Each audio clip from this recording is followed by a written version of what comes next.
SP education में आपका हार्दिक स्वागत है। आज हम लोग लेजर के एमसीक्यू पार्ट दो करेंगे। ठीक है, आज के हम लोग लेजर के एमसीक्यू करेंगे, पार्ट 2 है। अगर आप लोगों को पार्ट 1 नहीं मिला है तो डिस्क्रिप्शन बॉक्स में मैंने लिंक दे दिया है। मैंने क्रम से फाइनेंशियल अकाउंट के क्रम से आप लोगों को लिंक दे दिए हैं। अगर किसी भी वीडियो को आप लोग देखना है, रॉयल्टी का है, हायर परचेज का है, तो अगर कोई भी वीडियो देखना है तो आप लोग इस पर देख लीजिएगा। ठीक है, तो क्वेश्चन नंबर 1 में लिखा हुआ है, क्वेश्चन नंबर 1, बही खाते का उद्देश्य क्या है? The purpose of ledger is classify the transactions, मतलब कि क्लासीफाई ट्रांजेक्शन को, लेन देनों का वर्गीकरण करना। ग्रुपिंग ऑफ ट्रांजेक्शन, लेन देनों का समूहीकरण करना। ग्रुपिंग मतलब समूहीकरण करना। Find balance in each account, प्रत्येक खाते का शेष ज्ञात करना। और लास्ट में लिखा है ऑल ऑफ एबव, मतलब उपरोक्त सभी। तो इसका जो राइट आंसर है वो है उपरोक्त सभी। ठीक है, तो इसका राइट आंसर होगा उपरोक्त सभी। उसके बाद नेक्स्ट क्वेश्चन नंबर 2 में लिखा हुआ है कि विक्रय खाते एक अभिलेख है, सॉरी, विक्रय बही सेल्स बुक इज रिकॉर्ड। तो मतलब सेल्स बुक है, सेल्स बुक में हम लोग क्या रिकॉर्ड करते हैं सेल्स बुक में? तो आप लोग याद रखिए कि सेल्स बुक हो या फिर परचेज बुक हो, हम लोग इसमें उधार संबंधी करते हैं। तो उधार मतलब कि क्रेडिट परचेज मतलब कि उधार अगर कोई क्रय करता है तो हम लोग किस में लिखते हैं? परचेज बुक में लिखते हैं। इसी प्रकार सेल्स बुक में क्या लिखते हैं कि क्रेडिट सेल्स अगर कोई है तो इसमें लिखते हैं क्रेडिट सेल्स, मतलब कि उधार बिक्री। तो इसमें लिखा हुआ है कि विक्रय वही एक अभिलेख है, sales book is a record, only cash sales of goods. गलत, ये बात बिल्कुल गलत है। केवल संपत्तियों की बिक्री, ये भी बात गलत है, क्योंकि इसमें संपत्तियों की बिक्री नहीं होती है, केवल वस्तुओं की उधार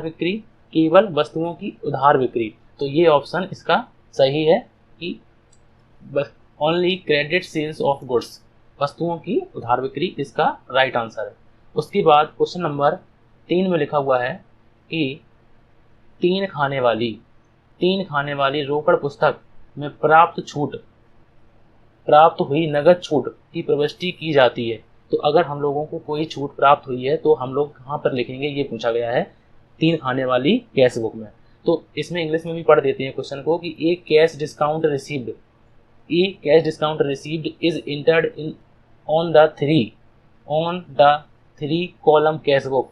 ऑन मतलब हम लोग कहाँ लिखेंगे? 3 कॉलम कैश बुक में, डेबिट साइड में, क्रेडिट साइड में, या कोई प्रविष्टि नहीं, या फिर एक नोट के रूप में। तो इसका जो राइट आंसर है, प्राप्त छूट को हम लोग क्रेडिट साइड में लिखते हैं। ठीक है, प्राप्त अगर छूट हुई है तो हम लोग क्रेडिट साइड में लिखते हैं, क्योंकि इसमें देखो लिखा हुआ है कि प्राप्त हुई नगद छूट।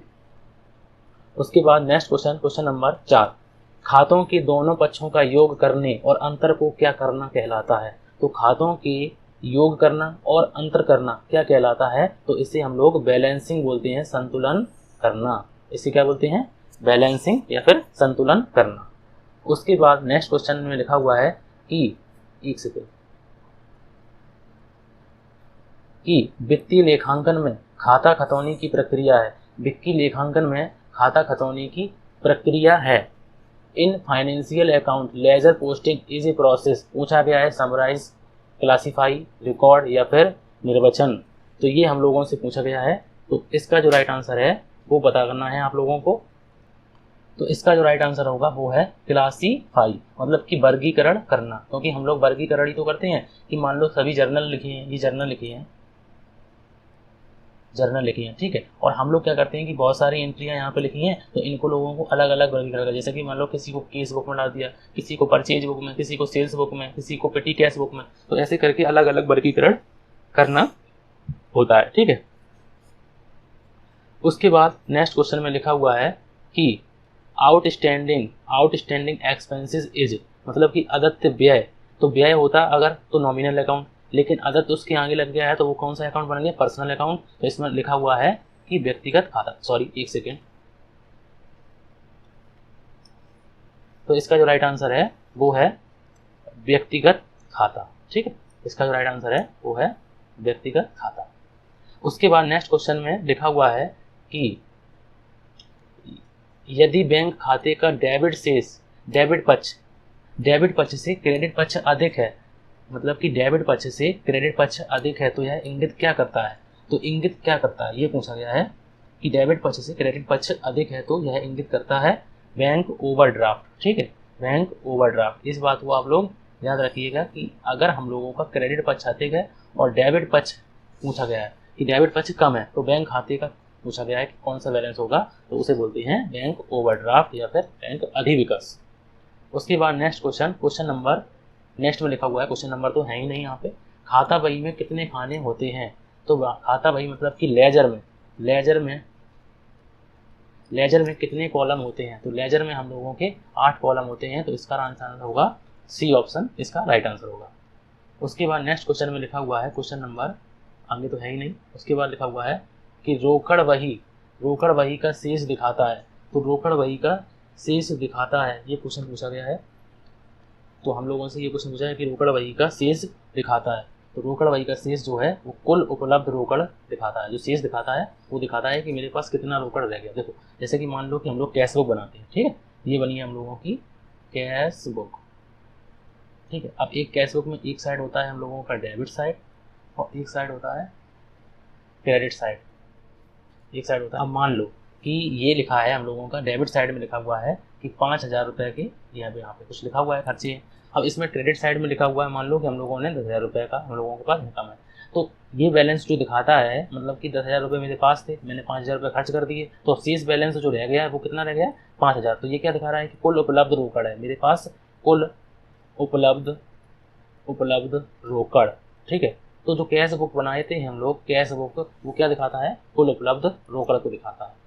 उसके बाद नेक्स्ट क्वेश्चन में लिखा हुआ है कि नाम मात्र के खाते के डेबिट शेष, अगर मान लो कि नॉमिनल अकाउंट है, और नॉमिनल अकाउंट सीधी सी बात है, नॉमिनल अकाउंट में हम लोग खर्चे भी लिखते हैं, तो सारे के सारे अगर मान लो नॉमिनल अकाउंट में डेबिट है, और डेबिट मतलब कि खर्चे, और खर्चे, ठीक है, डेबिट मतलब कि नॉमिनल अकाउंट है ये, और नॉमिनल अकाउंट में अगर डेबिट पूछा गया है कि नॉमिनल अकाउंट के डेबिट पक्ष के शेष अगर डेबिट में है तो पक्का हम लोगों के क्या होंगे व्यय होंगे, और शेष प्रदर्शित करता है तो क्या प्रदर्शित करता है, तो वो व्यय प्रदर्शित करता है। नाम मात्र खाते का डेबिट शेष अगर है तो वो व्यय प्रदर्शित करता है, और अगर क्रेडिट शेष है तो वो लाभ प्रदर्शित करता है।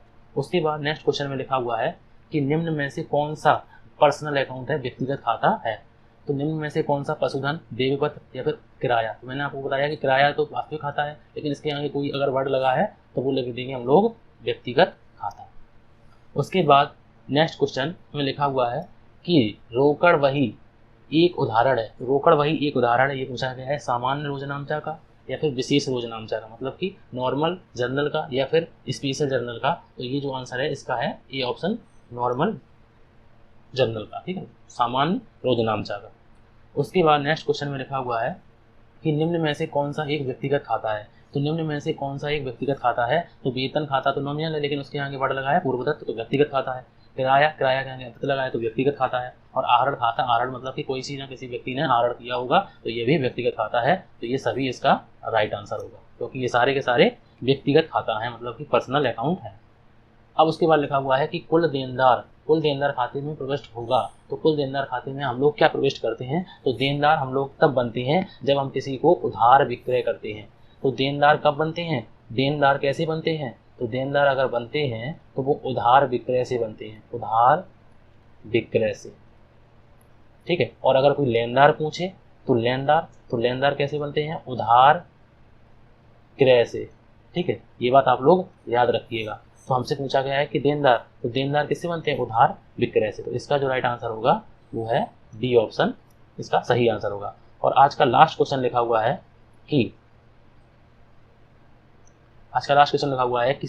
कि समान प्रकार के मदों को समूहबद्ध करके उन्हें संबंधित लेखों में आंतरित करने को कहा जाता है। Grouping is similar item and transferring those two the respective account is non. तो इसे क्या बोलते हैं हम लोग, रोजनामचा बोलते हैं, लेजर बोलते हैं, पोस्टिंग करना बोलते हैं, या फिर प्रिपरेशन ऑफ ट्रायल बैलेंस बोलते हैं, या फिर posting of adjustment in entries बोलते हैं। तो उसे हम लोग बोलते हैं पोस्टिंग करना, प्रविष्टि करना।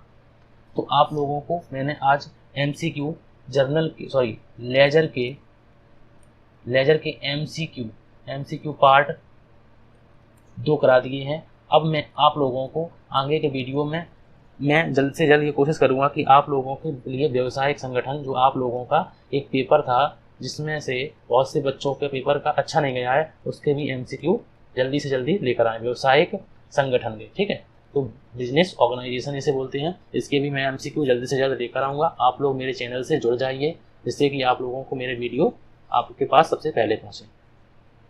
Thank you for watching and good night and take care.